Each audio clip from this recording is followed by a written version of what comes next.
संभालेंगे उसको, ये नहीं अपन प्यार से संभाले, लेकिन कानून के तौर पे गुन्हा है।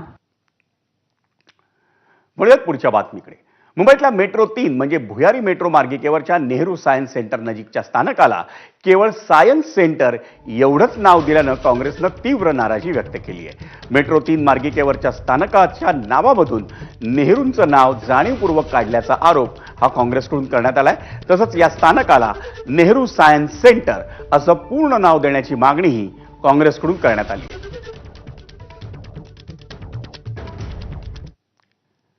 आपण पाहूयात मेट्रो 3 मार्गिकेवरच्या नेहरू सायन्स सेंटर स्थानकाच्या नावाच्या वादावर काँग्रेस प्रवक्ते सचिन सावंत यांनी काय म्हटलंय। अत्यंत संतापजनक बाब आहे। संपूर्ण देशाला हे माहिती आहे की जो कोणी मुंबईला येतो किंवा मुंबईकर असतील त्या सगळ्यांना माहिती आहे की वरळीला जर जायचं असेल तर नेहरू सायन्स सेंटरला जायचंय, नेहरू प्लॅनेटोरियमला जायचंय। परंतु जाणीवपूर्वक हे नाव काढण्यात आलं आणि ह्याच्यामध्ये भारतीय जनता पक्षाला जी पोटदुखी आहे, जी ॲलर्जी आहे, ती सातत्याने दिसते नेहरू नावाची।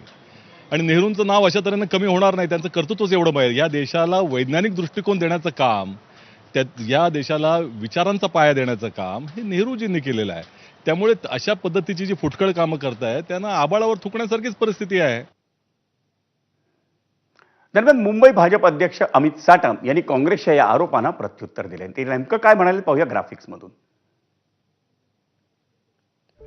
हे नाव केंद्रात तुमचंच सरकार असताना नोटिफिकेशनद्वारे काढलं होतं असं म्हणतायत अमित साटम।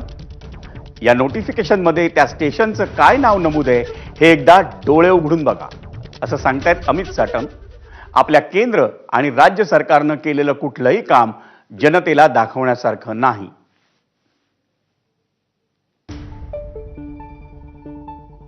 त्यामुळे सर्व मुद्दे उपस्थित करून जनतेची दिशाभूल करण्याचा प्रयत्न सुरू असल्याचा आरोप अमित साटम यांनी केलाय। आपला फेक नॅरेटिव्ह आपल्यालाच लखलाप असंही म्हणतायत अमित साटम।